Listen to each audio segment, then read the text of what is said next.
Everyone, and welcome back to my stream. I am Zargram Xanders, Magician Extraordinaire, and I want to thank you all for coming back to Twitch Plays D&D.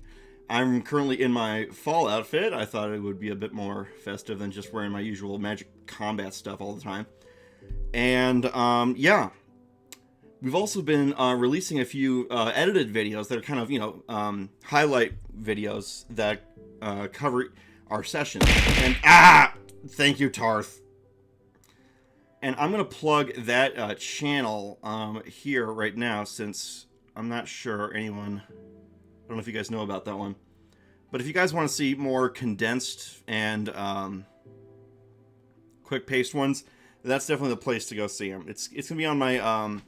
there's the VOD Archive YouTube channel, and then there's this new one. This new one is supposed to have just, edited content, not just raw content. So, all I want to do is see the channel. Yes. All right. I'm gonna post that in chat right now. That's the place to go if you want to actually just watch like edited stuff.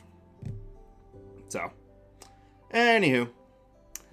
All right. So, how are you guys doing? Welcome back, everybody. Welcome back. We got Spiper. We got Tarth. That's definitely enough to actually play the game. And Yuri said that they'll be here, well, they said about 20 to 30 minutes ago, because they usually get home, like, right around this exact time. So they probably need to get in the door, put their keys away, and put all that jazz. So, yeah, it'll probably take them a second. Anywho, I wasn't sure if we would have enough people, but I'm glad we did. Let me go to that, and I'll start getting everything set up. And it immediately starts... No, I don't want that. I want... There. Alright, I just gotta open up the right things in the right order. Kind of. We want the poll thing here. And then we're gonna go to here. New window. This will be for our, oh, what is the word? Our dice roller. Okay, and no. Okay, so I'll just move all those to new window, or move tab.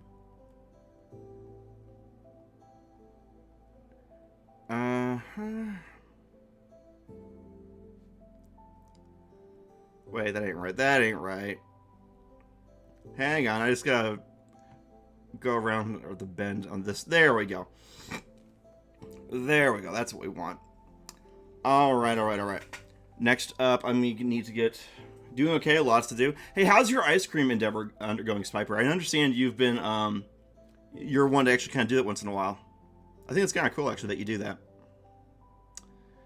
Where did I put that thing?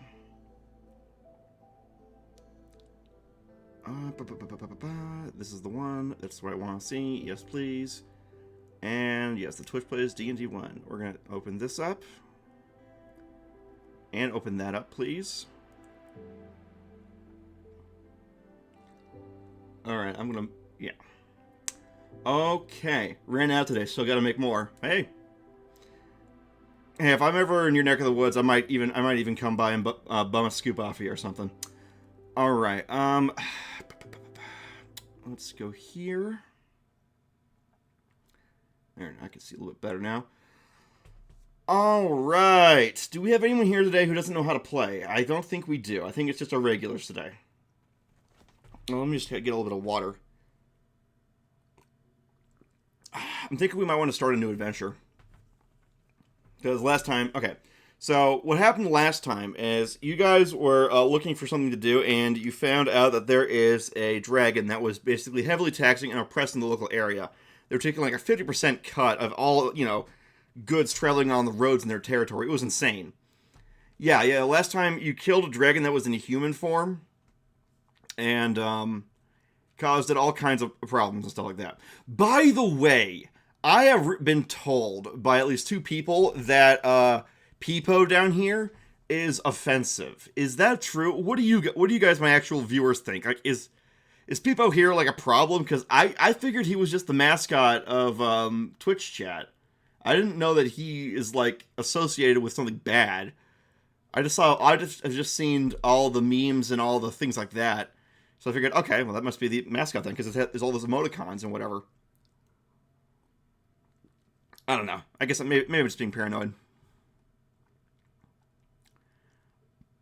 Where did I put that thing? UN turned it into a hate speech icon? You gotta be kidding me. People? They don't like people?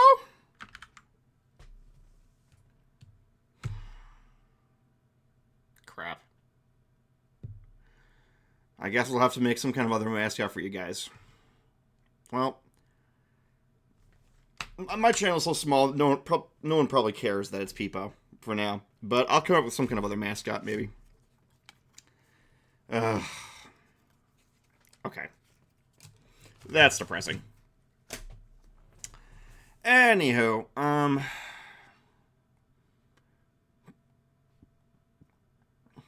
and actually, let me go here.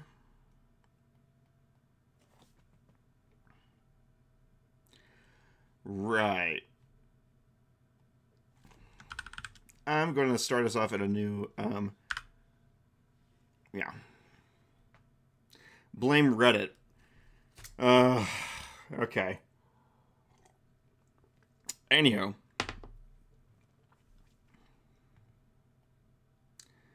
Let me just, oh, I hit the wrong icon and now it's opening up the wrong. Tartala's just redeemed gender swap. Why?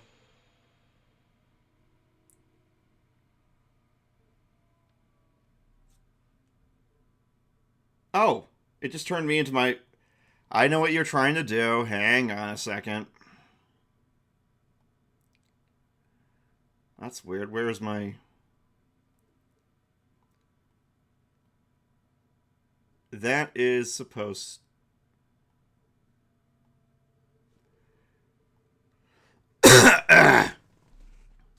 Oh, it's because I was in the fall outfit to start with. Alright.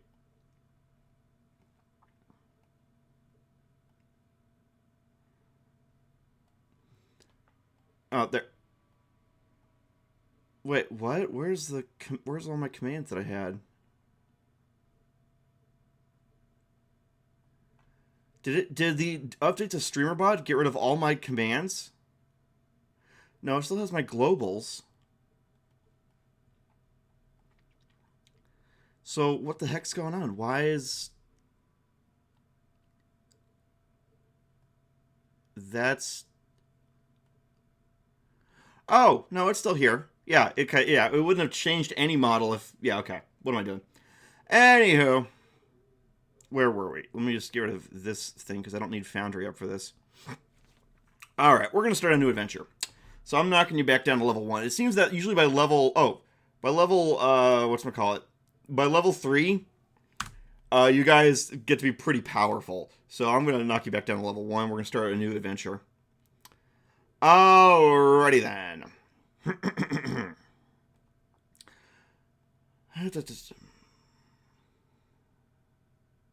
Okay.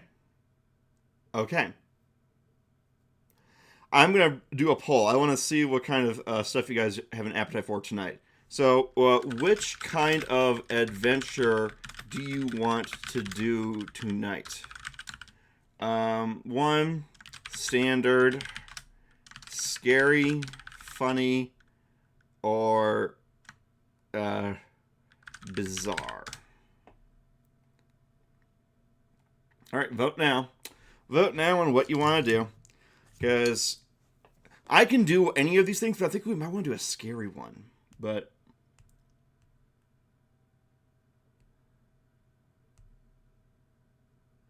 I mean, I think...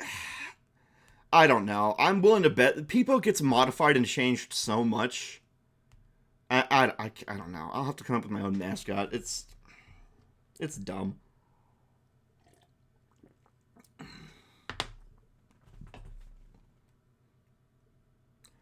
Alright, we have 1 vote for a standard type of adventure. Tarth, what do you vote for? You're the only other person here right now. Tarth, where are you? You didn't run away as soon as you gender swapped me, did you? I swear, if they ducked again. Oh. Tarth is voting for a bizarre adventure, and Spiper is voting for a standard one. Well, it's only 2 players here today, so we're going to finish that. And I'm going to do a roll-off. I'm going to do a roll d20 here. If it's high, we do bizarre. If it's low, we do standard. It's a 19. We're doing a bizarre adventure today. Okay. Alrighty then. Well, the first thing we're going to do, we shall descend into the chaos. Why is that a smart object? Doesn't need to be one. Okay.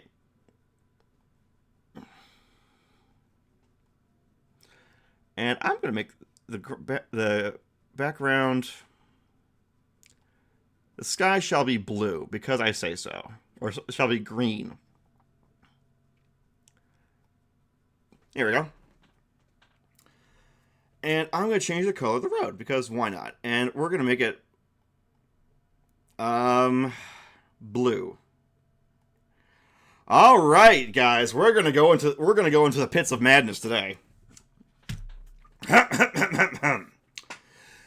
You awaken feeling very strange and odd. You are in a bizarre realm you have never been to before and you do not recognize. The ground is pink, the sky is green, and you are on a road that appears to be paved of water, but it does not flow as if it were a liquid, nor as any form of water. It seems stylized like water, and it is colored blue, sort of on its way to a cobalt blue. And you are surrounded by strange features on all ends.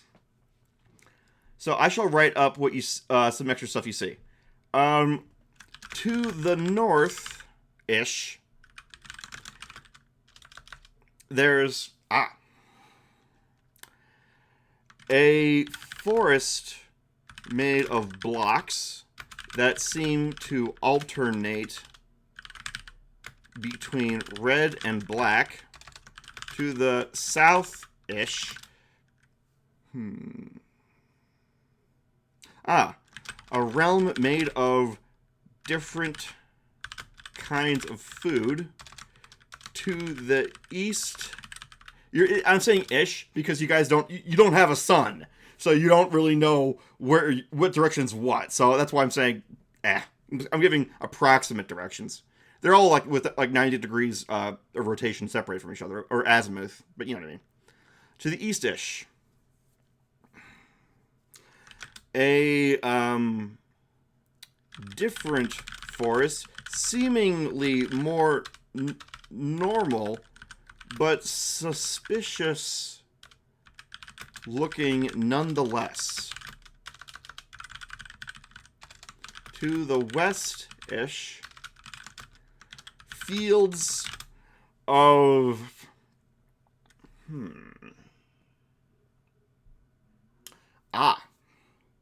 fields of books in the form of piles of them and papers strewn about.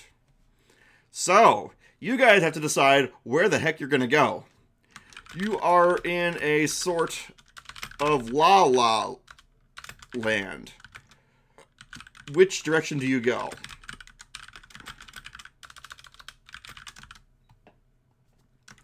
North, south, east, or west?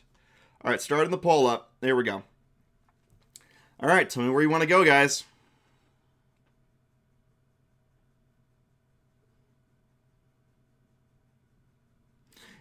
Tarth, you have to pick an actual direction. You can't just say yeast. You're not Patrick.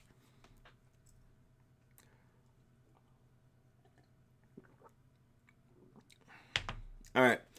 Spiper has voted for 2. Tarth, what do you vote for?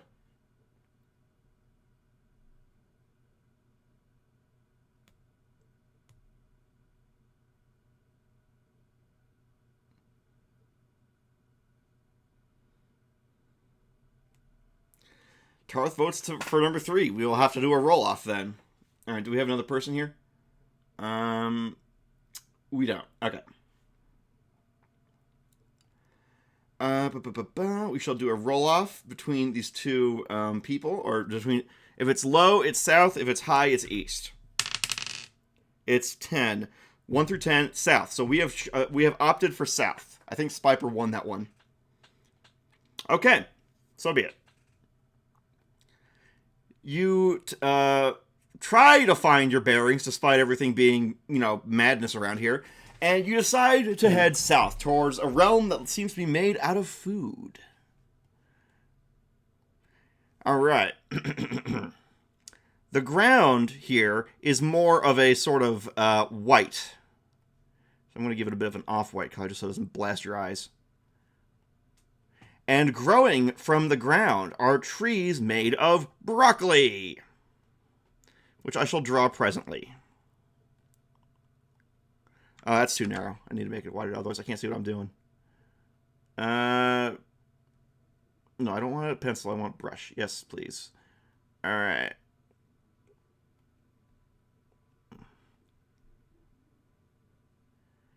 And then I'll just do that.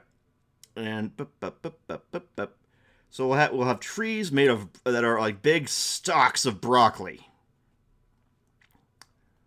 And maybe I can use this like a. I know what I can do. I use one of these other types of things. Where is that?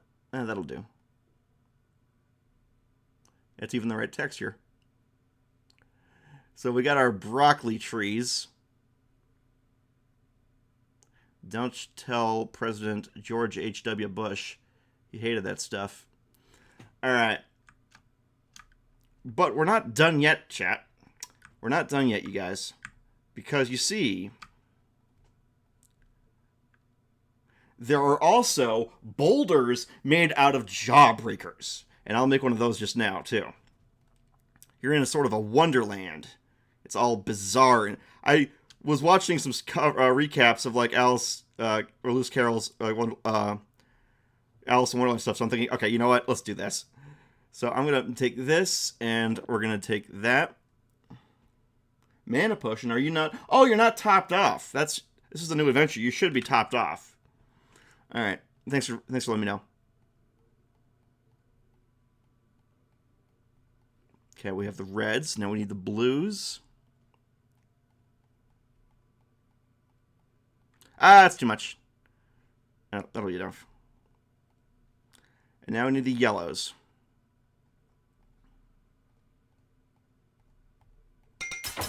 Ow! Why? Alright. Holy crap, I didn't want that. Convert to smart object, and then to get this effect, we'll go here, and now it looks like they're on the ground. Yeah. So you have, like, boulders made out of jawbreakers. As curious as that is.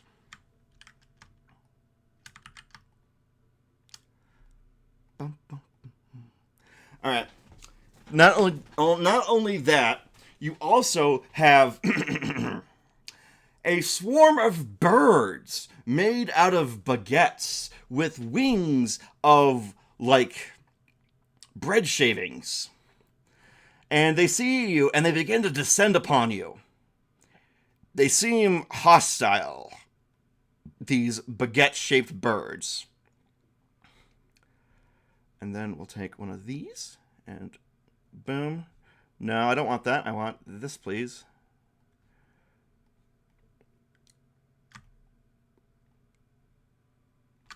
And then take that, create clipping mask, boom. And convert to smart object. So now you are being engaged by a bunch of flying baguettes. They charge, they shoot at you like torpedoes. And like, they're swooping and all kinds of stuff. You're fighting a bunch of flying baguettes. What do you do? Okay. You are fighting a bunch of flying baguettes. What do you do? Fight back. I'll say melee. fight back magic, run away, examine them, cast a non-hostile spell. Boom. So you have 5 choices on the board. Go ahead and vote right now what you want to do. You have to fight a swarm of flying baguettes.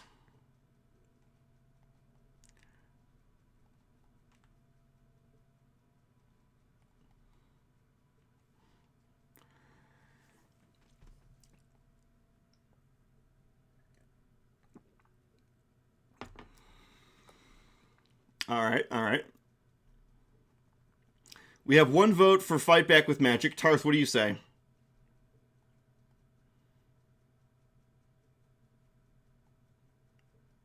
Tarth, did you fall asleep again?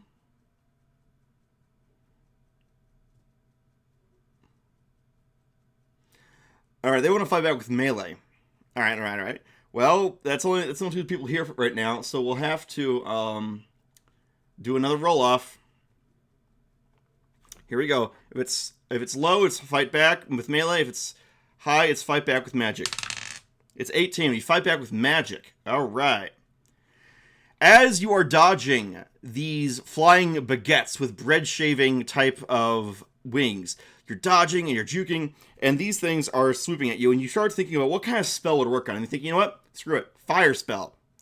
So you're going to roll a magic check against these guys to see if you're able to hit them with your magic. So rolling, and boop. Ooh, you got a 4.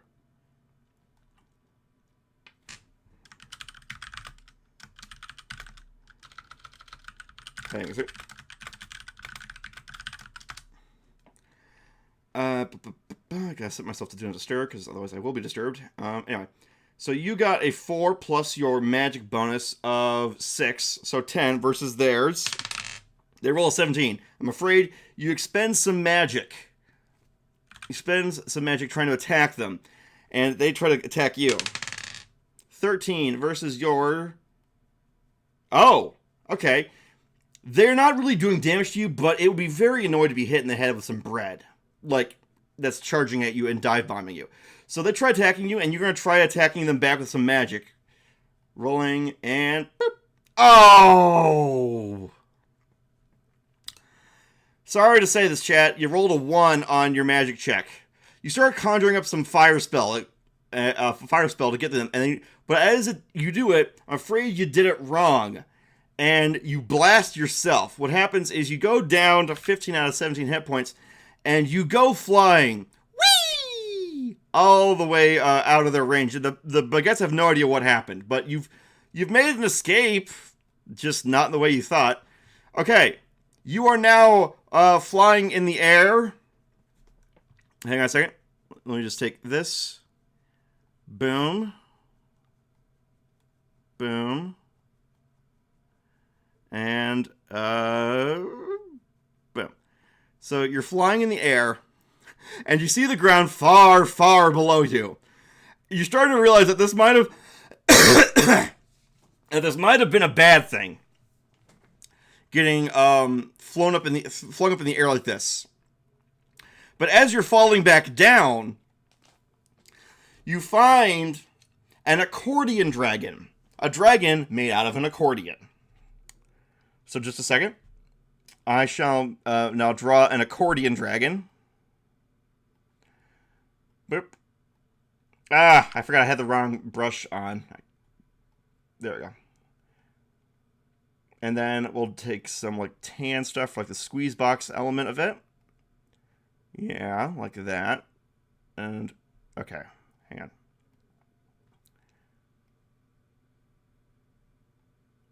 Boom, boom, boom, boom, boom, boom, boom, boom. Okay, that's that part. Now we do this part.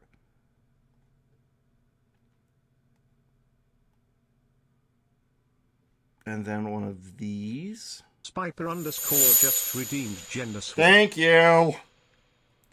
Thank you, Spiper. What the hell? Oh no, it's messed up the states. It's messed up the states. God dang it. All right. Well, anyway. Oh, it put me over here. Okay. All right. Where were we? Oh, yes, the accordion dragon. All right. Boom. Come on. The accordion dragon, which moves kind of like one of those Chinese type dragons, with a big long body, and hey, say, where's tires?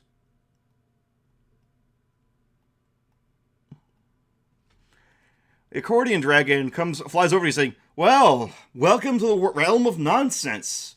I don't know what you're doing here, but it seems like you could use some help. Why don't I get that for you?" The accordion dragon,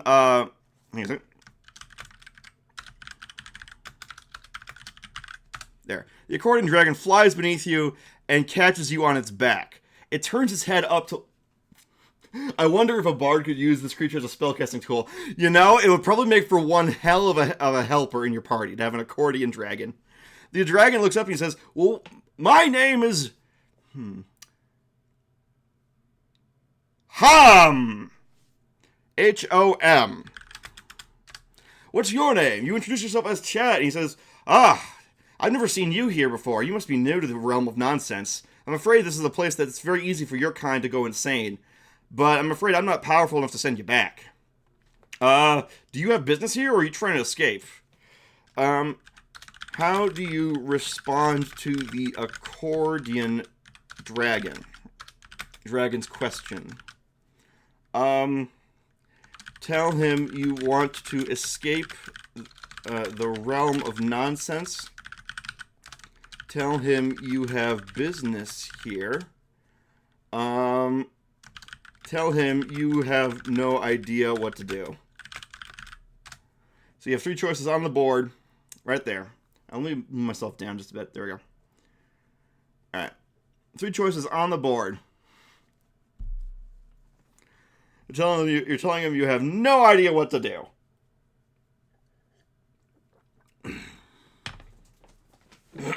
Now I kind of want to draw an accordion dragon, like for reals, because when I draw stuff, I can do it with pencil and stuff, but when I'm doing it with the computer, I'm doing it really fast, so it's not nearly as good. Looks like, do we have anyone else here? Looks like it's just you, Spiper, until Tarth gets back, so we will finish that poll. All right. You tell the dragon you have no idea what to do. And the accordion dragon says, if it's any consolation, most of us have no idea what we're doing most of the time, too, because we're all usually pretty insane. So I don't blame you for that. Now, if I were a betting instrument, I would wager that you would probably want to go home and probably not stay here. Well, if that's the case, it probably is not going to be that easy, because the longer you stay here, the more like this place you become. You'll become more and more nonsensical. It's a dangerous place for folks like you see. But I do know someone who might be able to help. So so Hom, the accordion dragon, flies you to a different location.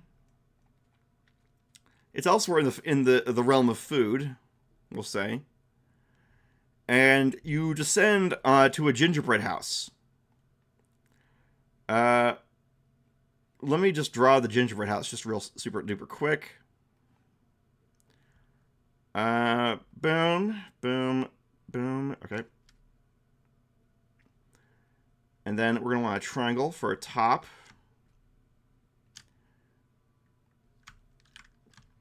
Because it's a gingerbread house.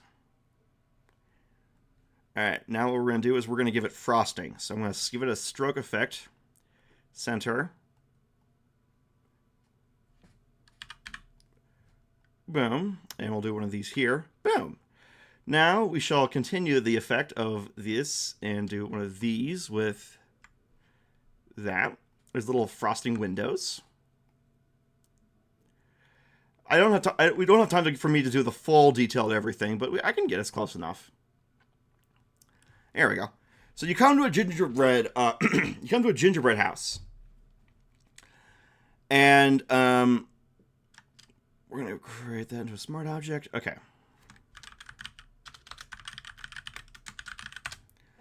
And the accordion dragon tells you that, well, you see, this is the place of the Cuisinomancer. They're the one who watches out for this realm. Well, sometimes. On days that it doesn't end on a Y, it's that's when they look out for this place. Other times they just live here. So the accordion dragon just drops you off. Ah, crud. No, dang it. Grab that layer. Yes. And knocks on the door. Out comes a gingerbread witch. She has the same color head and body as the gingerbread place. And now we're going to take this. And then we're going to go here. And you know what? Screw it. Let's do this.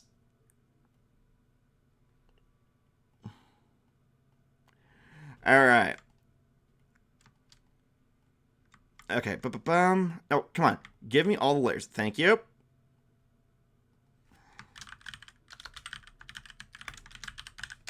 The gingerbread witch is like, oh, what can I do for you? The accordion dragon says, we have a accidental, we have someone here who doesn't mean to be here, but they could mean to be here, but they don't exactly want to be here, in theory, at least in a few universes. The gingerbread witch is saying, how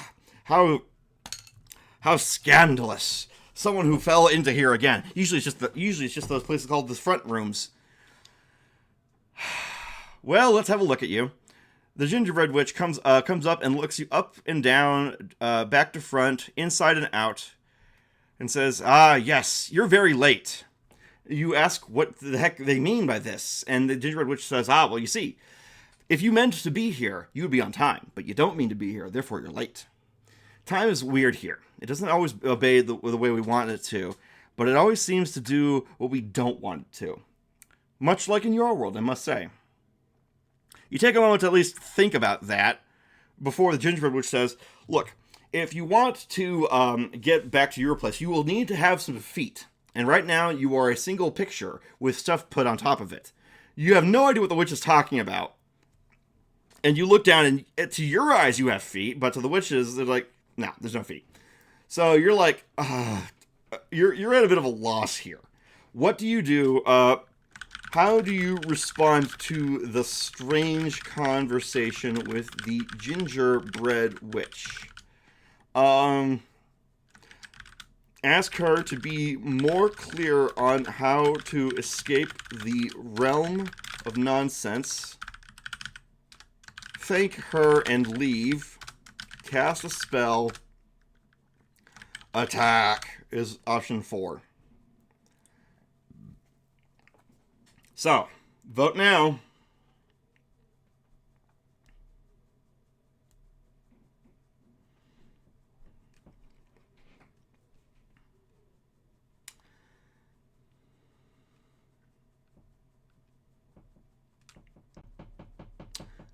Cast a spell. The swiper is voting. Do we have anyone else here? I think we do not. Okay, no, so be it. Finishing the poll. There we go. Alright, you have decided to cast a spell. You cast a translation spell. To try and you spend 2 mana points to do that. And you do that, and the gingerbread witch actually seems to recognize the magic you cast. And she says, quite so. It seems you are a place that could be very dangerous to you. Either you could take a potion that I could brew for you to make you safe from going completely mad, or I could help you find your feet. Or help you, and by that I mean help you find a way of leaving this place. If you find your feet, you will be able to leave this place. It's a metaphorical place. This is a very, very, very metaphorical sort of world you see. Nothing is as quiet as it seems, but there's always a deeper meaning. Hearing that, you say that you'd rather not go insane, and you'd like to take them up on the offer for the potion. The gingerbread witch invites you to the back of the house, where she has a cauldron brewing, and she uses, she takes a separate cauldron and she puts it inside, and it turns into the potion, into a bottle that bobs up. She pulls it out with her teeth, like bobbing for apples, and she chucks it over to you by whipping her neck, and you catch it. She says, eat this potion. And you ask, don't you mean drink? And she says, no, it'll turn to bread in your mouth. So you eat the potion by pouring it into your mouth, and indeed, the contents turn into a bread, which you then chew and eat. She says, this will give you about a week of protection before it wears off. After that, you'll have to either have more, or be far out of the realm of nonsense. The accordion dragon says, but but you might. Oh, tell him about the chaos storms. And the gingerbread witch is like, ah, yes, of course. One thing you must understand is that the realm of nonsense is very inconsistent. And part of the reason that it becomes inconsistent is chaos storms. These will come through and jumble things up and come up with some kind of vague sort of logic that they might adhere to, but not really. So you need to be watch out for any of those. You ask, how will you even recognize that if you see them? And to which she replies, well, you see, if you see a wave of things changing, run! There's a chance you might even get away. And to which you're like, oh, great. So I might get changed and not even have any power over it. She says, welcome to the realm of nonsense. So, trying to find a throughput for this conversation now that you have a translator for the language of nonsense, you say, how do I find my feet? She says, to find your feet, you shall need to follow... you shall need to find the cobbler. You see, the cobbler is fighting with the thief right now, but the cobbler, who doesn't speak, might be able to make you some shoes. If you use the shoes, you can leave, but the thief might steal the shoes from you. So you must find the thief and the cobbler, you see? So, yeah. If you know this reference, I love you.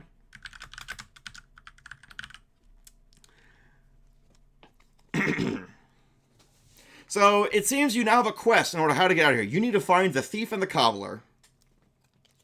You ask the witch, the gingerbread witch, how you will go about doing that. She says, to be quite honest, I don't completely know. You see, I live in the realm of food. Well, for now I do, at least. Hom, the gingerbread dragon, says, except on days that ended Y. And she says, oh, well, on those days I sometimes do help, but on the days that I don't help, you see, I help myself. So, there's shenanigans afoot in the realm of nonsense. But you ask if there's a lead you can follow or something, and she says, quite simply put, there is only one road in the realm of nonsense. It may take many forms, many shapes, many identities. It may not even be there at all, but it is always important to know the path, even if it's not evident. Now then, if you were to find the cobbler, simply, are there days that don't end in Y? You're in the realm of nonsense, so maybe. But not from that you guys can tell. But simply put, if a normal person, such as you, or a normie, as we call them, follows the only road, in its many forms and shapes, long enough, you will eventually find what you were looking for, provided you don't go completely mad first. You see? So the PC says, so I literally just have to keep walking on this weird blue road, and I'll get to where I'm going eventually. She says, all paths lead to the future, no matter how strange or bizarre they may seem. Anyways, if you were to do this, I highly suggest that Hom, the accordion dragon, who's a good friend of mine, come and accompany you. Hom is like, what? Oh, no. I'm no good at fighting. I'm just an accordion dragon. They could puncture my squeeze box. I wouldn't be able to play music anymore. I'm not fit for combat. And the gingerbread witch says, but you see, you are fit for flying, and you are fit for making noise. Those are two very important skills. But I don't know. I'm really scared of this. Look, I may be a dragon, but I'm so fragile. I just want to have my fun playing music, okay?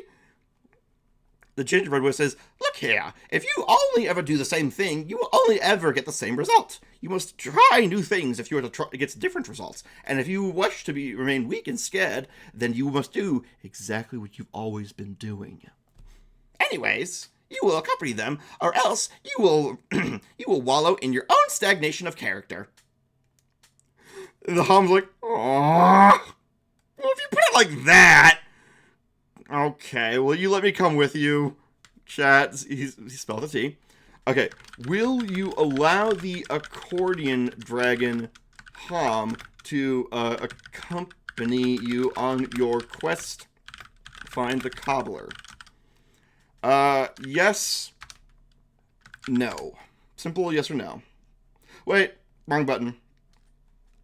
There we go.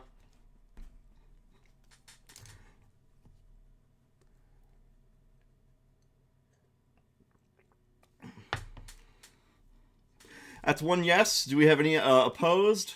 It doesn't look like it. And Tarth's still AFK, so fine, we shall do that. That is what we shall do. Finish the poll. You agree to let Han the accordion dragon come with you, but he tells you that he is terrible at fighting. And he's very, very fragile. He's a precise instrument. Imagine if our new avatar was still Pepe, but only disguised well enough that no one could actually tell. We could just make a channel mascot that's our own. So I might talk to Beck Santos about that. They could probably help me out with that. But we'll have to figure out what that is. Ooh, let's discuss that in the Discord, in the server Discord. We can discuss what our mascot can be. Anywho, the gingerbread witch tells you, approaches you and says, one last piece of advice. If you don't know what to do, try understanding nothing. Only when you leave your mind, even if for a moment, can you sometimes see that which has been concealed by it. She just walks silently back into her house. And Han was like, okay, so I don't know what she meant by that, but I guess we're looking for this place, the thief and the cobbler now. I might have an idea where they could be. They could be at the magic shoe shop. But that's kind of a ways from here. At least I think it is. Sometimes it is. Well, we might as well go. So with that, you and Han, the accordion dragon, start following the only road in the realm of nonsense. You're wandering down the road, and Han, as he flies, he makes because he's a big accordion, right? So, as you're going, you find the clock that only tells one time.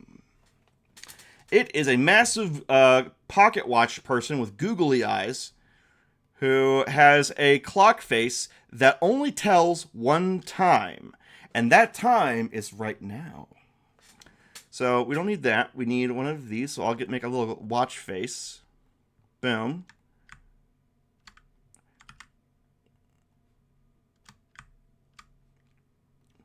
There is here, and it says on there. Actually, I'll just say now. It just says the word now on its thing, but it has dials as if it could move around. But all it says is the word now. Oh, whoops! I want it to be black. There we go. I see. All right, and then we shall make just a little hands for it, and.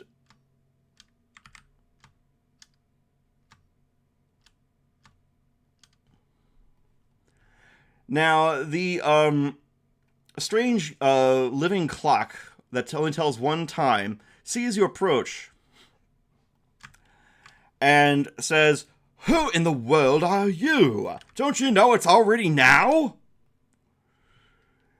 To which the accordion dragon and you look at each other and you're like, I'm sure it is right now. Yes, of course it is right now. And can you believe you're so late for right now? What were you thinking? You need to be more organized, because otherwise you might show up then. And the Han was like, wait, what's the point of a clock that only tells one time? And to which the clock says, don't you, I tell one time, but I also tell every time. Every time that has ever passed has always been right now. Therefore, I know all times, even the ones that are no longer now, but were once now.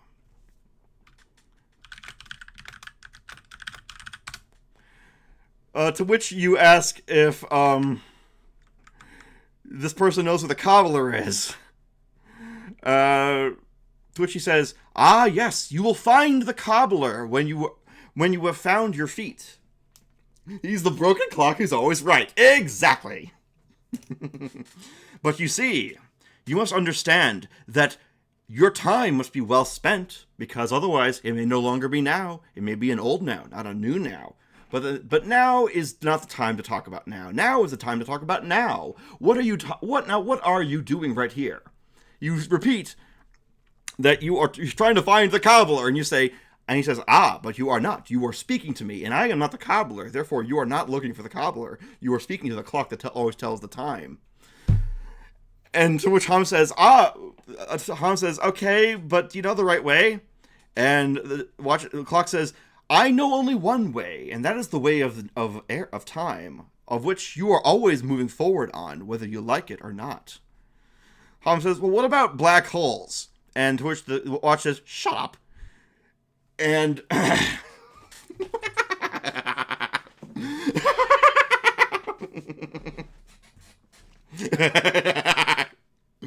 anyway.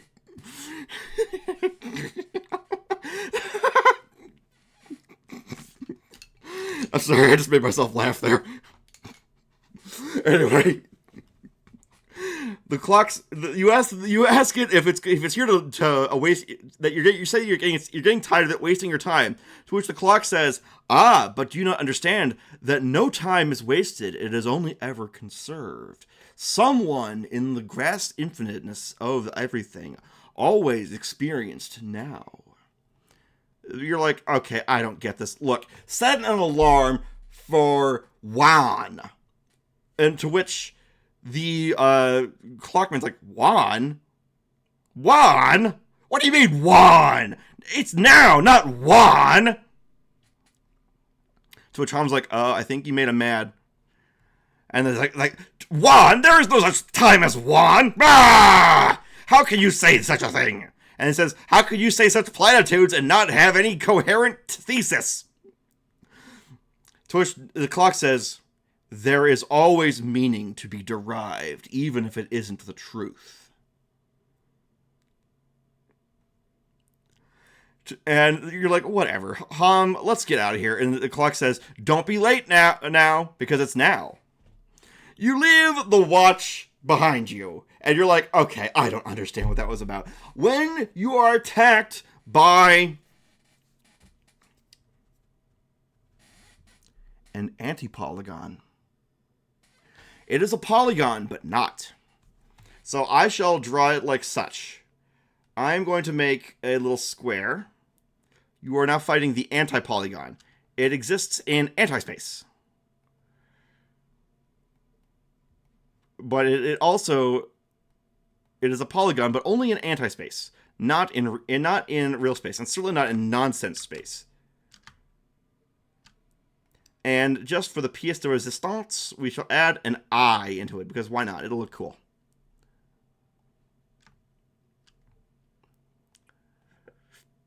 The anti-polygon swoops at you, and it tries to bedazzle and confuse you with its strange geometry that does not make any sense to those who see it. You would think that in some worlds, this would cause damage to your very soul and mind, and the fact that you can't comprehend its shape would bedazzle and confuse you and even drive you mad. But you realize then that an anti-polygon is still just a polygon. It's just a polygon in anti-space. So, you are fighting the anti-polygon. Are fighting the anti-polygon. How do you proceed? Melee, magic, run. Try proving its non-existence with geometry and trigonometry. What do you decide?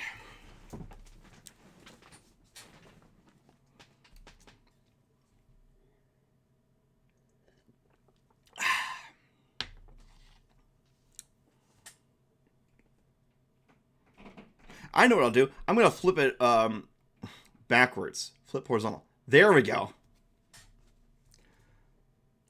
You're going to try to prove its non-existence with geometry and trigonometry. Okay. Ham says, oh man, it's an anti-polygon. It doesn't have any vertices, but it still has a definite shape. It has a prescribed shape too, but it doesn't have a one with vertexes or lines. In fact, it simultaneously has the parallel postulate and doesn't have it at the same time. It makes no sense. How can you prove that it doesn't exist? So, you start reasoning to yourself, how can you prove the anti-polygon is not real? And then you start thinking. So we're going to roll a mind check. Boom! 16 plus mental 3. You say it simply. If it were really an anti-polygon, it would cancel out the real polygons. You take out a piece of paper, and you take out a pencil, and you draw a triangle on it, and you chuck the triangle at the anti-polygon. So you take a triangle out, whip, whip, and you chuck it at the anti-polygon. The anti-polygon takes severe logical damage from this, as it cancels itself out with the actual polygon. Hello there, welcome on in. We are playing Twitch Plays D&D. We are in the realm of nonsense today, and we are trying to escape before our character goes mad. We are accompanied by Hom, the accordion dragon, and we have encountered both the clock that only tells one time, a gingerbread witch, and now the anti-polygon.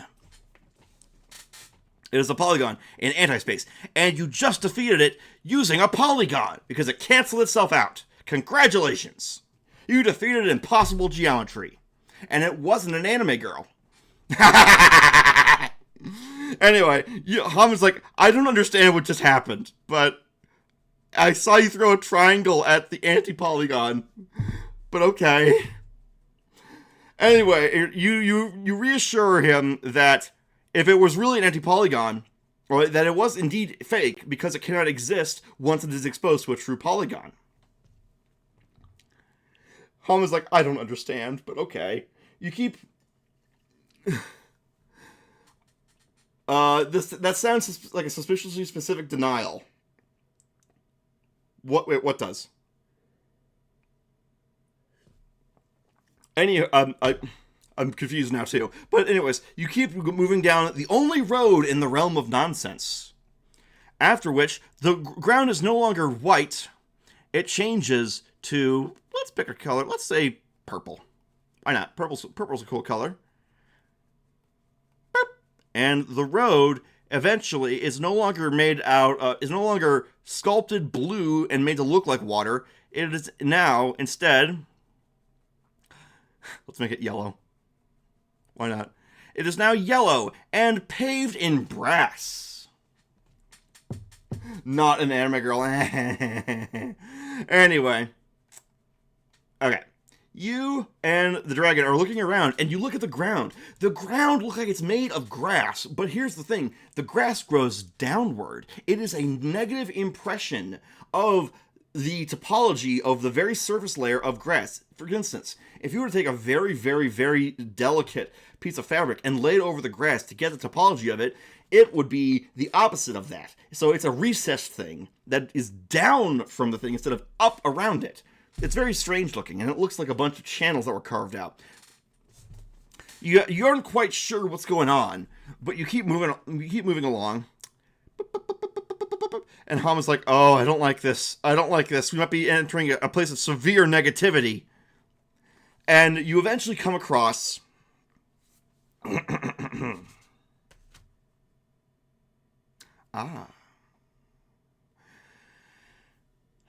Wait. Okay. You come across a book with googly eyes that has all of its pages on the outside, and the binding is on the inside. It is bound with pages, and its contents are the cover. So, I'm going to call this... There we go. No stroke. Fill that in. Thank you. So we're going to have some more a Google-eyed book with pages on the outside of the book.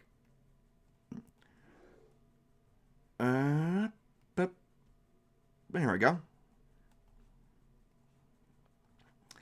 And I'm just going to like little doodle lines on here, just imply content of these things here.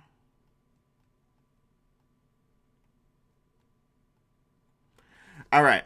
Cool beans, cool beans, cool beans. Convert to smart object, and we're going to add some little googly eyes to this guy.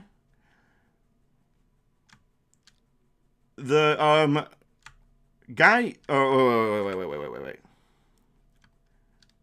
No, I don't want that. I want. There we go. And boop, boop. All right. Okay. Yes, that's what we want. All right. Convert to smart object. The Inside Out book. The Inside Out book greets you and says, "Greetings, travelers. Might I trouble you for an eternity? You see, I have no meaning, but I do have judgment. Do you understand what I am? Because I don't." Hama says, "I don't know, but don't books usually have the pages on the inside, not the outside?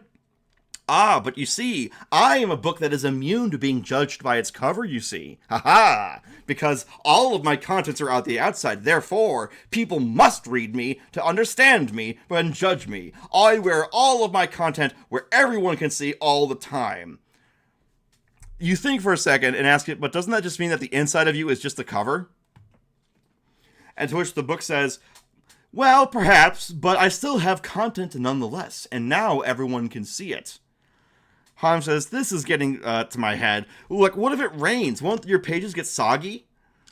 And the book says, "Well, yes, that is definitely a problem I'll have. I won't last as long as an ordinary book, but I will have my identity for all to see no matter what.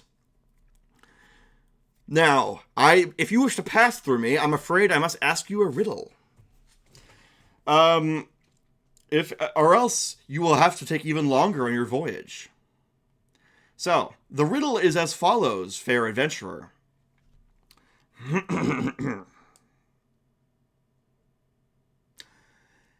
What is the purpose of meaning? Okay.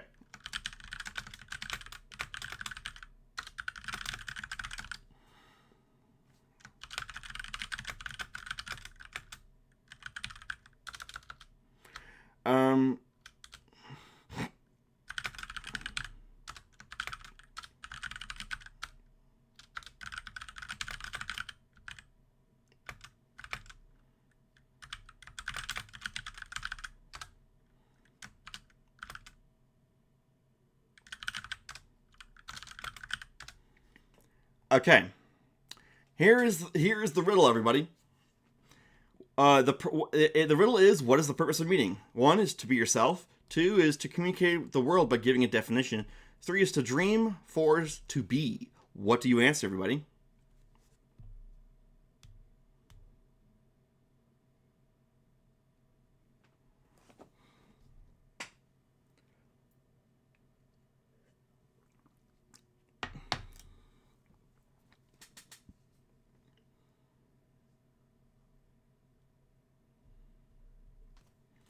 Oh, Kidu, are you still here? If you wish to participate, go ahead and type the number in chat that you want to correspond to the thing you want to vote for.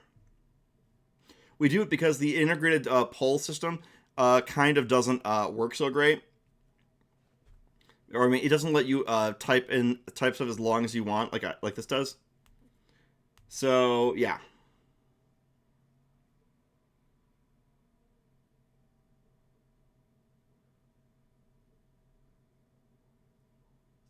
We have 1 minute. I don't know if Keto is still here or not. I'll call it at 2 minutes.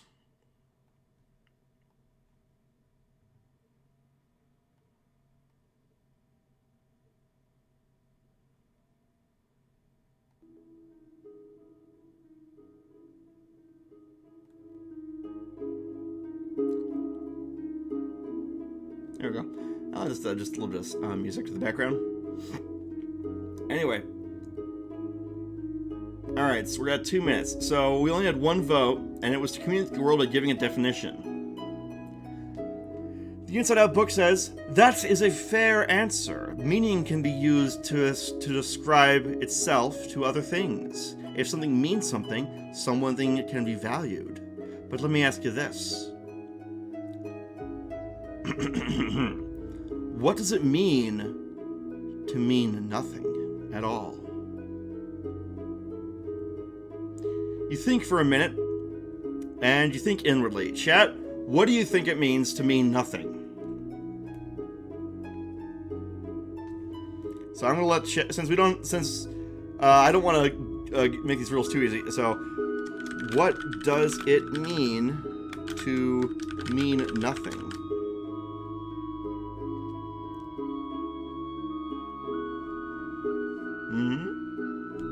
What do you guys think? What does it mean to mean nothing?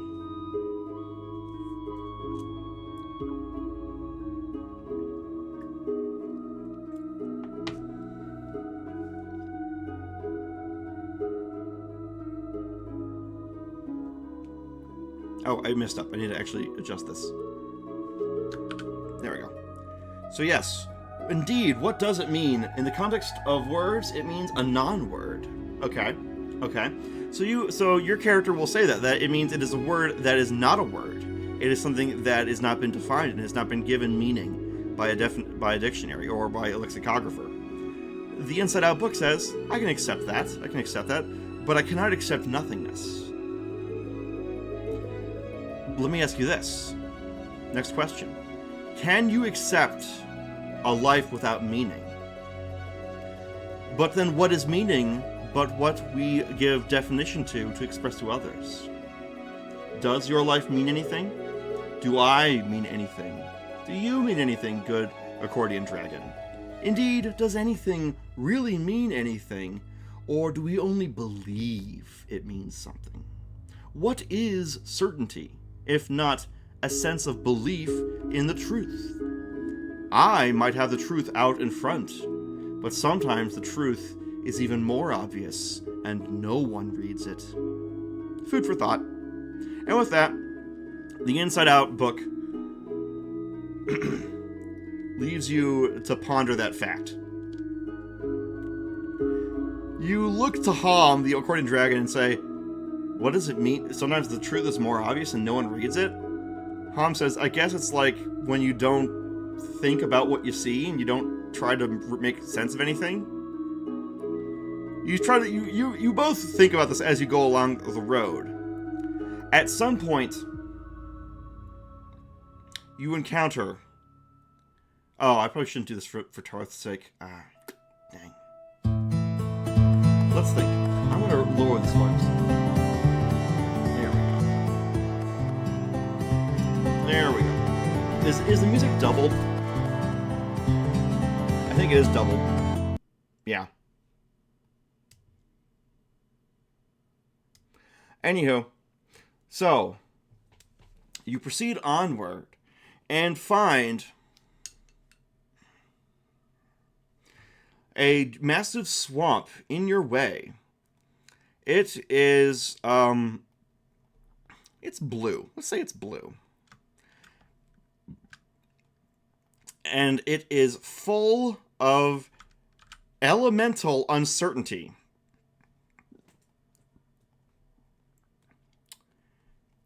Hom seems absolutely terrified of this place. And he says, oh no, it's the quagmire of doubt. Or quagmire of uncertainty and doubt.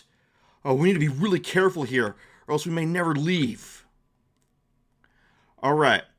Blocking your path is the quagmire of uncertainty. So, hang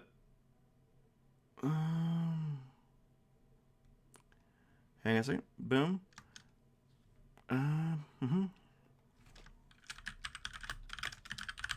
Now, unlike how it's drawn here, it doesn't seem very easy to draw, to go past this. Okay, so we're rolling for a potion. Okay. It doesn't look like it would be... Oh.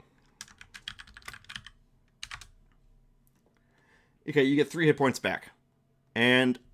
Boop. But yes, it doesn't look, unlike how it's drawn here, it doesn't look like you could easily walk around the quagmire of uncertainty. How do you think for a second, and Han is very scared. How do you get past the quagmire of uncertainty?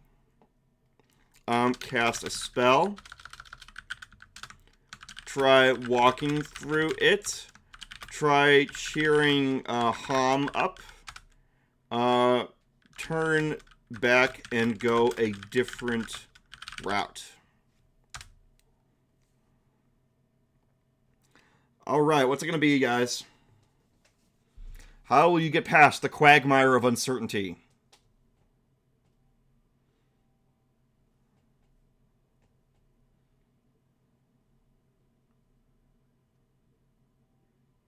Actually, I need to check to make sure. I'm going to do a quick check just while you're doing that to see if chat is, if things are actually doubled when I'm doing this. You're doing that to see if chat is, if things are actually doubled. You're doing that to see if chat is, if things are actually doubled.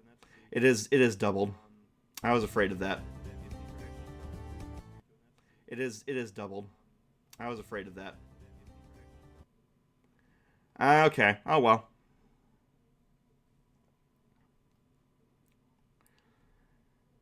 All right. Wait, I can just change that by doing this and doing that. There we go.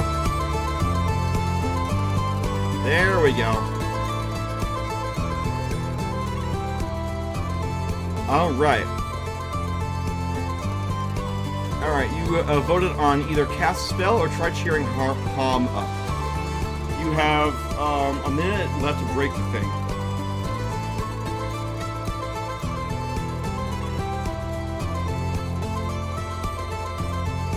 Alright, 2 minutes. We're going to do a roll-off.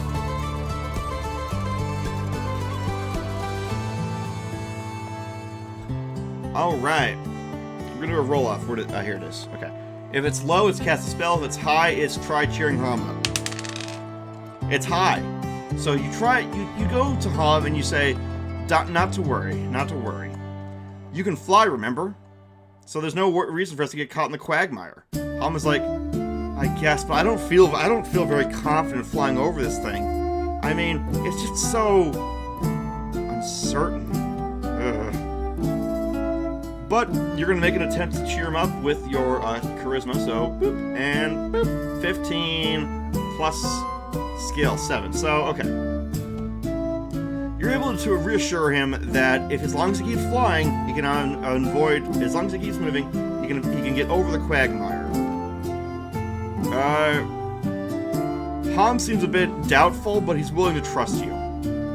You hop on the back of the accordion dragon, and you start flying over the quagmire. As you're doing it, you start seeing an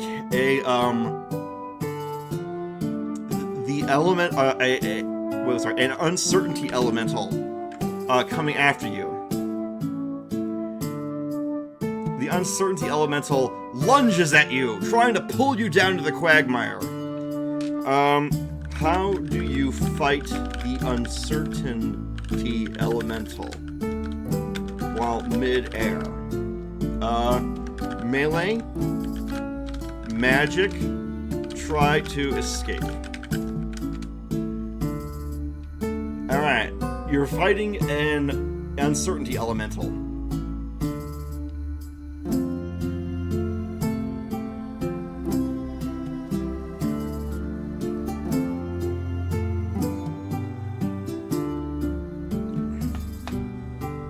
Vote now, everybody. You want to fight with it with melee? Do you want to fight with magic? Or do you want to fight? Just try to escape the uncertainty elemental.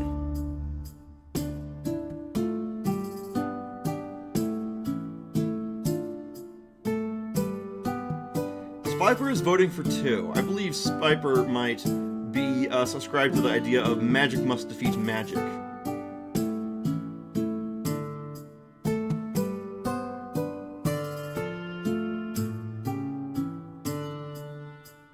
Alright, what do the rest of you guys vote for? Kidu? Tarth, what do you vote for? How are you going to fight the uncertainty elemental?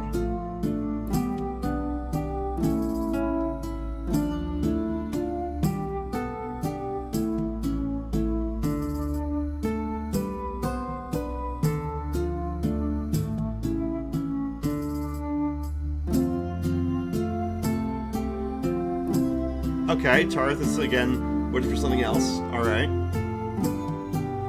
We shall do another roll-off then. Alright. If it's low, it's melee. If it's high, it's magic. It's low. You will be using melee this time. Alright. You ride on the back of Hom and say, okay, get me close, I need to hit with my sword. To which Hom is very scared, but he tries to get you close anyways. So you're going to roll your combat. Rolling. And boop. Yeah. It rolls its defense, but it doesn't do much better. So you both, you slash at the uncertainty elemental, but it makes your sword a little bit blurry. And you're like, oh no. As you realize that slashing at it makes things that come into contact with it more uncertain. So you can't let this thing touch you. It's going to try and attack back. It rolls 16, and here's your defense roll. 17. You dodge the uncertainty elemental, and it fails to make you an ambiguity. So next up, you I'm gonna say, because you realize that using melee could get you to turn your sword into nothing but a blur, you're gonna burn an MP to make your sword protected as magic and stuff like that. So that kind of undoes some of that. This time, you're gonna try again, and nat 20. As you're swinging up, you ask, "What is the question here?" To which, as you're about to swing, the uncertainty elemental is gone. It's so uncertain it doesn't even exist. Because how can there be uncertainty if there is no question?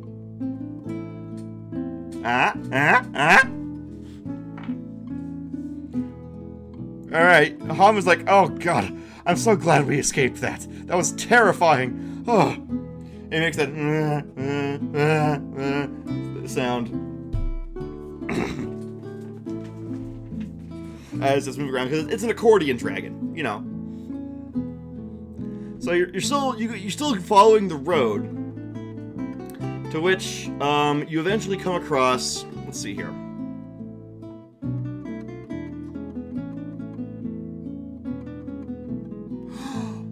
Perfect. Yes, I know exactly what. Okay. You come across the fabled obstacle, the immovable object. The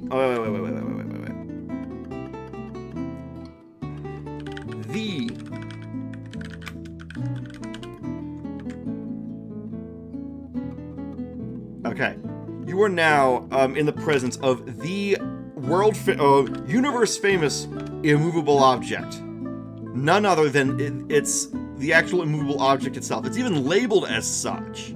It's a big black cube that you can't quite tell what material it's made out of, but it seems to be black as night with these white letters just, existing on the surface, and it's called the immovable object. All around it, you see battle damage and scars and attempts of people trying to move it.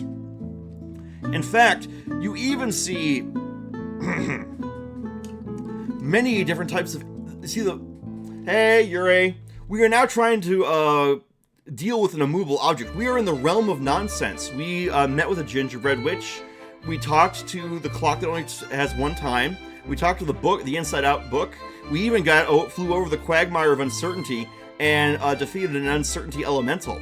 Now we are faced with the immovable object. Not just any immovable object, the immovable object. Haman's like, oh no. Oh, this thing. Do you have any idea what this is? This is the immovable object. Do you have any idea how many people, how many nations, how many entities throughout the eternity have tried moving the immovable object? No one has ever succeeded in moving the immovable object. What do you think? What do we do, man? What do we do? You start thinking. You start thinking to yourself for a bit. And I'm going to put it to a vote. Actually, we don't have that many people in chat today, so we can actually discuss this. So we're gonna say this. Chat, post options. How do we deal with the immovable object? Since we only have like 3 people here today, I'll let you guys decide. How do you deal with the immovable object?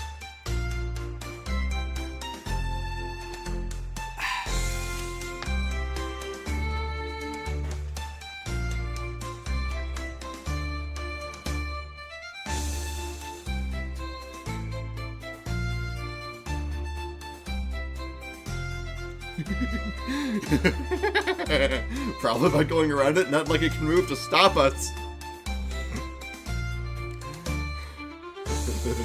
I mean, maybe.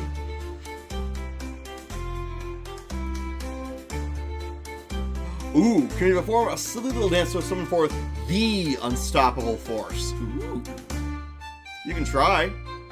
I'm gonna, okay, I'll put it to a vote since people put up 2 options. How do you deal with the immovable object? Go around it. Try to summon the unstoppable force. Cast a spell. Turn back. Alright.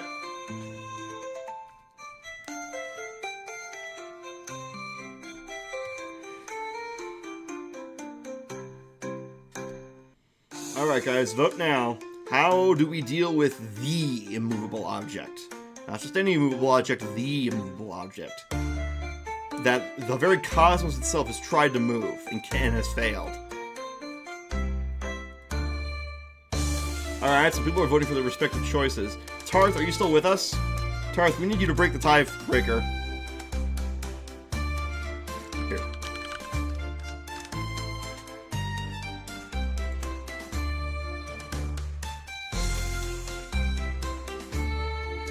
Tarth, what do you vote for, buddy?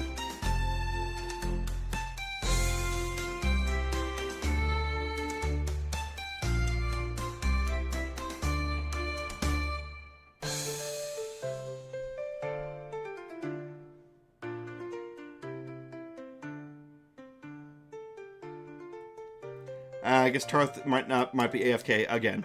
All right. Well, we have about a minute left. If Tarth doesn't vote, we'll have to do a roll off.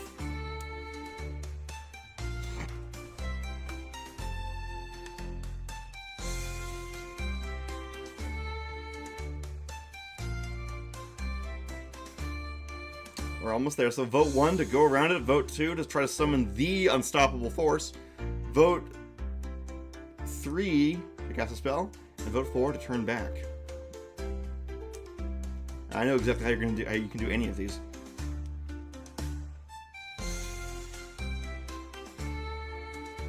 All right, we're on 2 minutes. Finish poll. I'm actually interested in 2 happening. So, yes, I rolled high. Okay, you think for a long while, and then you realize there is an unstoppable force you have recently encountered, and you call forth Clock of One Time.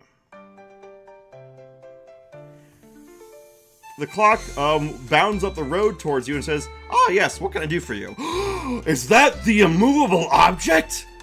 And you say, "Yes, it is. There is no force as immutable and unstoppable as time, but there is this immovable object. Do you think you can move it?" So, the clock says, now is not the time to move the immovable object. Now is the time to conquer the immovable object. And the way to do that is to approach it right now. So you and Hom approach the immovable object. The fact that it is so impossible to move is so ominous to Hom. He's like, and he hides behind you. And the clock that only tells one time says, okay. Now, to move the immovable object, you move everything else except it. Position is relative. The immovable object cannot exist in ordinary reality, so reality has placed it here, where things always shift, so that it can be moved. Chaos Storms will change its relative location, but not its absolute location. Its absolute location is fixed. That is how it is. That is why it is here in the realm of nonsense, because in normal space it cannot exist. But here, where time is a trifle, and position is very little, that is how it is conquered, you see. The clock that tells one time tells you. So you realize that reality itself put the immovable object here, in the realm of nonsense, so that it could try to move it. Even though it's... But then as you're saying that, wait, that doesn't make sense, you say. Because how can it move it here? And then the clock seems to grin with its hands and says, this is where it all started. The immovable object is the core of the universe. And it is the ultimate reference point. It is here because the universe grew tired of it. And this world became nonsensical. This is where the universe started, in this realm. But it grew outwards from there. And now, your concept of normal is normal to you, but not to here, and not to the immovable object. This starts to hurt your head, but then you realize that this immovable object has theoretically been moved already, in terms of relative position, and you start to just, move on without it. The clock that tells one time bids you adieu, and you keep moving. Hom is like, I don't like this. This is creeping me out. To which you say, you live here. How is this creeping you out? He says, no, I live in my house in the sky. It's the stuff on the ground that'll get ya. It's a bad neighborhood, And you're like, okay, whatever. So you keep moving around with the accordion dragon, and then you stop in the middle of the road, and you're like, wait, why are we following the road? Why don't you just fly me there? And the dragon says, that's a great question. You see, the less you follow the road, the longer it'll take you to actually reach the cobbler. The more you follow it, the closer you actually get. You're like, okay, whatever. Wait, how do you know this? You ask Hom, and Hom says, I was paying attention to the gingerbread witch, weren't you? And you're like, whatever. This place is starting to get to you. Roads are very confusing. Yes, they are. But you are continuing on the path nonetheless. Eventually, the ground turns black. An ominous black. And the road is now eerie white. And the sky has grown very distant and has become an ominous dark.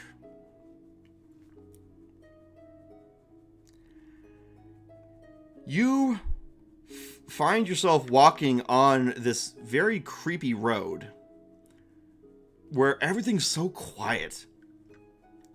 And it's then that you run into yourself. Dun dun dun!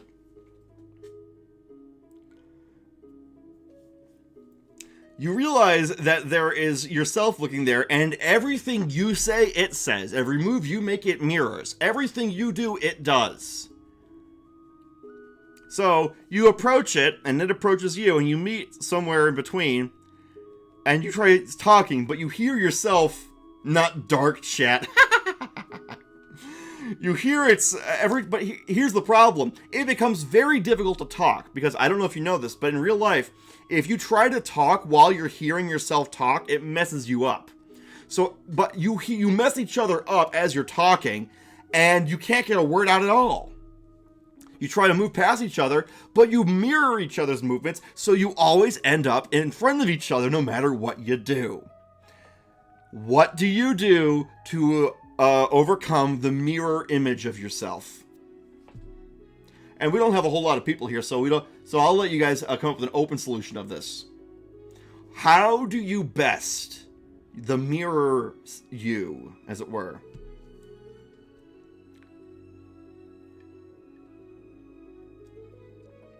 If it does everything you do.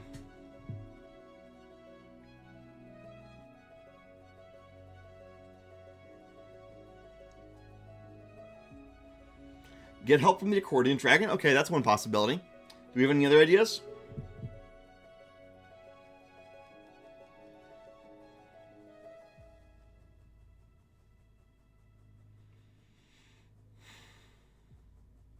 I'll say this much. Ham seems scared of the situation, but he's scared of a lot of the situations. He's a friendly guy, but he's not exactly strong. He's kind of scared. He's like, oh, I don't like this. This is creepy. Who are you? So he might be able to help. He might. But he might not be able to. You never know. So, guys, what do the rest of you think? Any other ideas?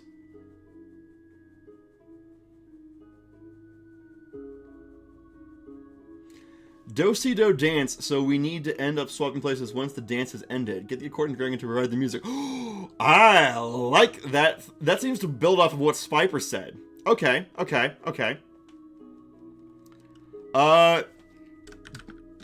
You are faced with a mirror version of yourself.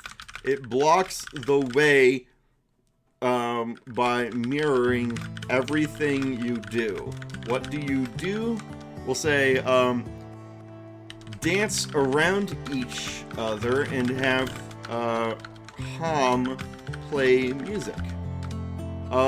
Attack, cast a spell, run away. Alright.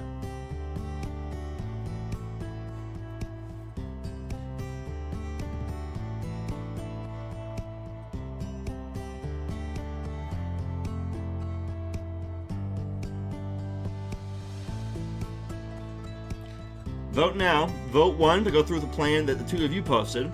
Vote 2 to attack. Vote 3 to cast a spell. And vote 4 to run away.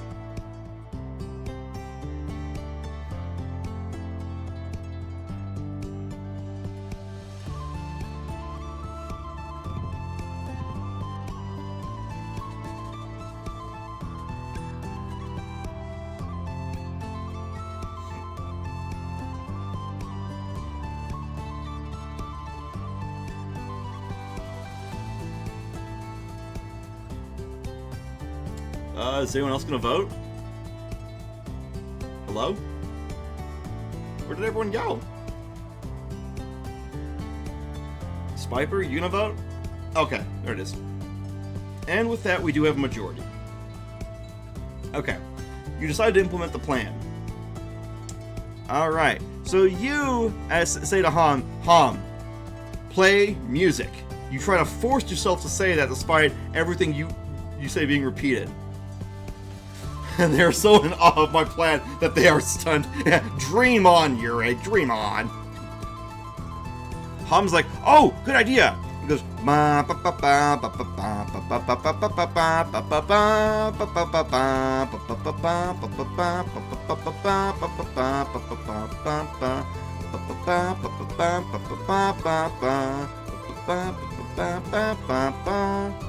and so he starts playing accordion music.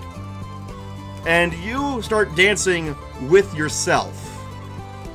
And you start mirroring each other's movements and whatever. And in the process of doing so, you switch sides. Not that you can tell from this. But you are now able to get past the mirror self. And you go with Han and he accompanies you. You have made it past the mirror self. Congratulations. Alright. This takes a lot out of me. But after much ado, you finally see two people arguing with each other on the road. And more to the point, you see this. The road comes to an end. You see two people. One red, who is like so. Wonder what would happen if Captain Ginyu had to deal with a mirror of himself. Great question. I have no idea.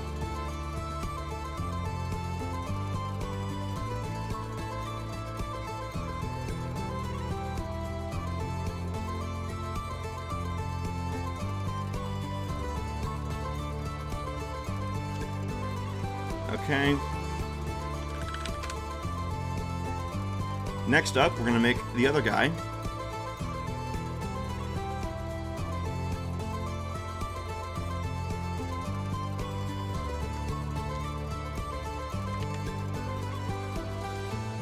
Why is it doing that? Come on. There we go. And then... Wait.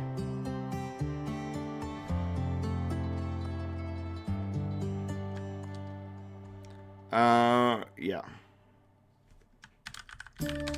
Now, there is one important detail you notice about the blue person. The blue person has a pair of shoes. You will notice that almost no one you have run into so far has had a pair of shoes. You realize this is definitely the cobbler.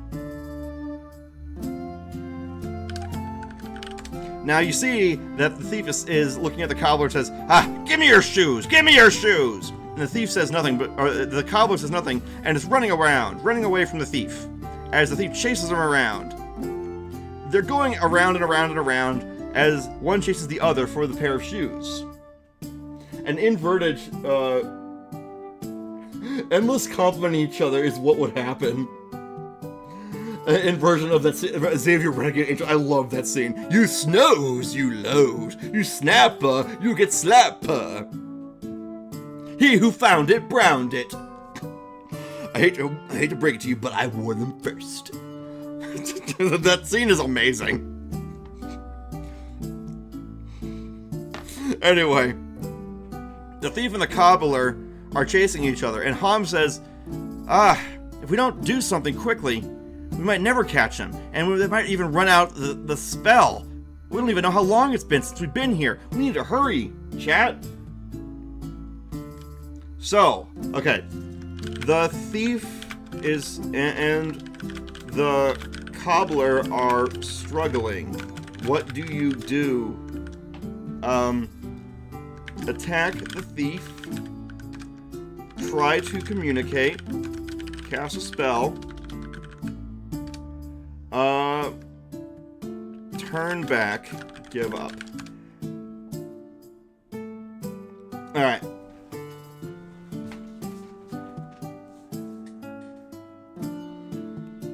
Alright, Spiber votes to cast a spell.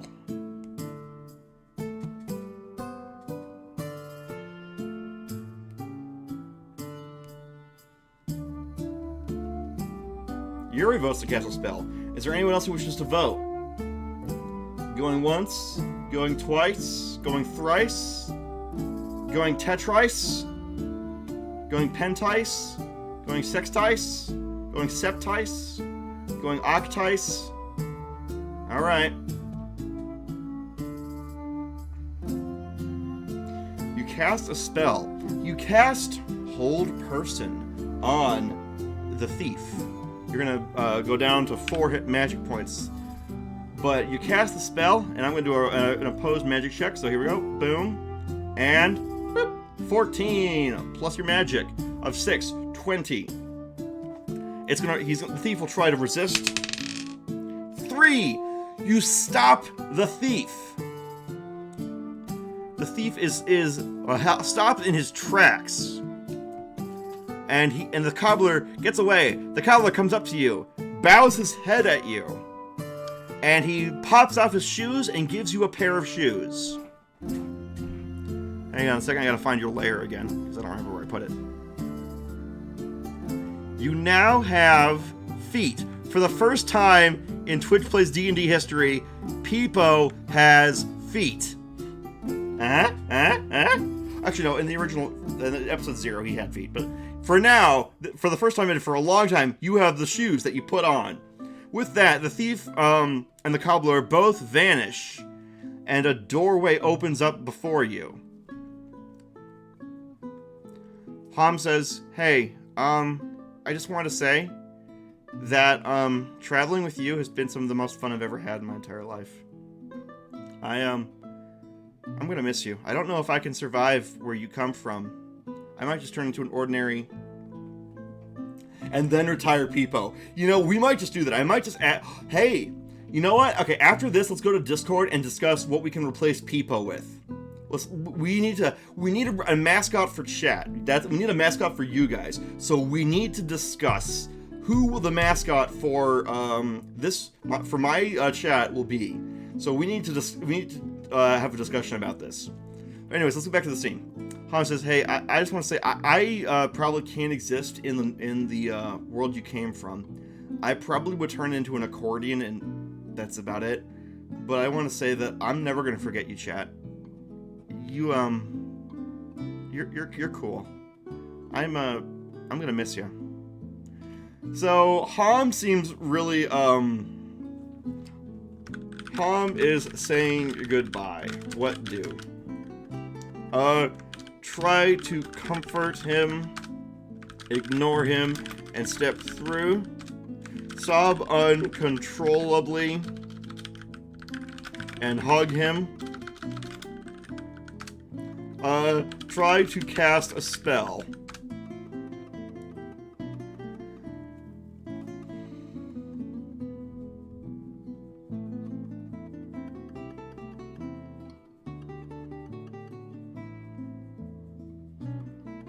Alright, we have one vote for, that. Vote 1 to try to comfort him. Vote 2 to ignore him and step through. Vote 3 to, sob uncontrollably and hug him. Vote 4 to try to cast a spell.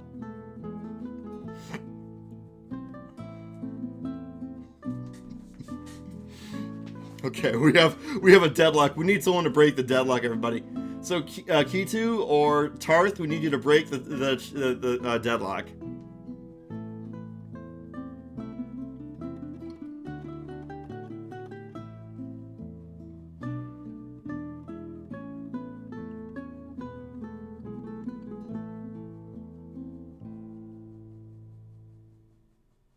Rolls for levels of sadness. Don't worry, I got you, buddy.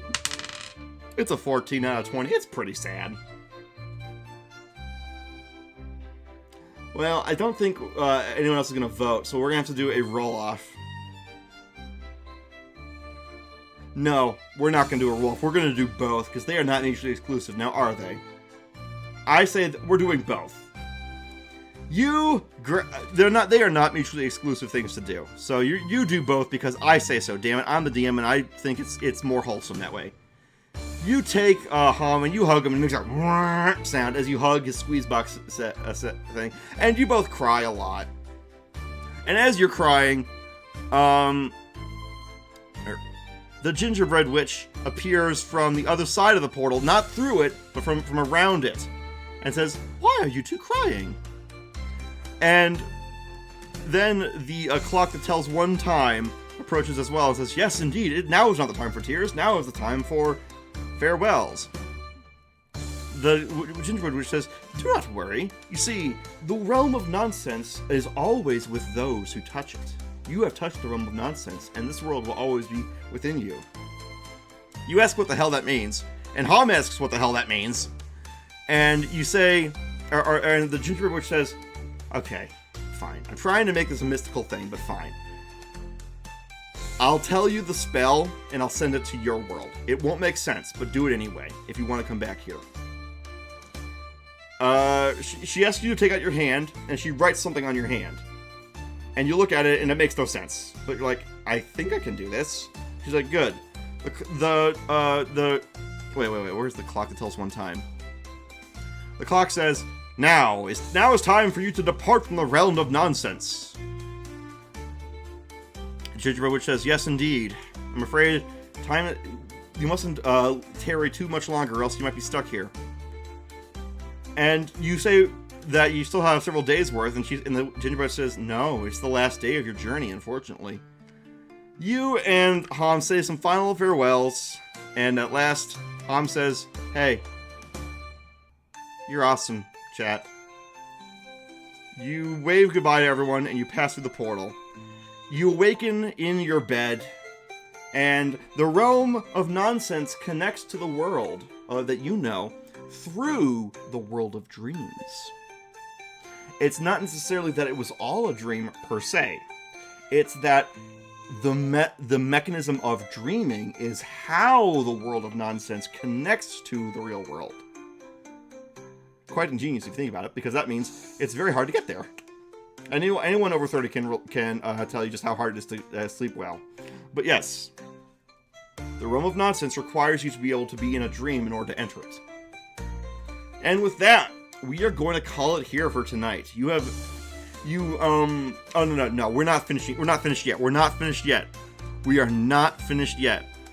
In the real world, you try the spell and you realize the spell is to sing. You sing the song that Ham was singing when you were trying to get past yourself, and you feel his presence with you. A portal opens up, and you and Ham are reunited. Now, granted, you can only stay for like a day, but you and Ham are able to play with each other for at least a little bit. But you tend to do it at night, because that way it's during the dreamscape. But you have a friend in the realm of nonsense, and if you don't stay too long, you'll be fine. And that's the story for tonight, everybody. You made a friend in the world of nonsense. So, what did you guys think? You guys have fun?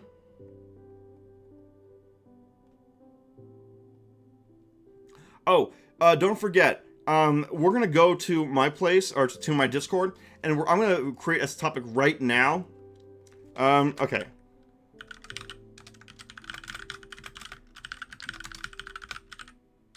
In the...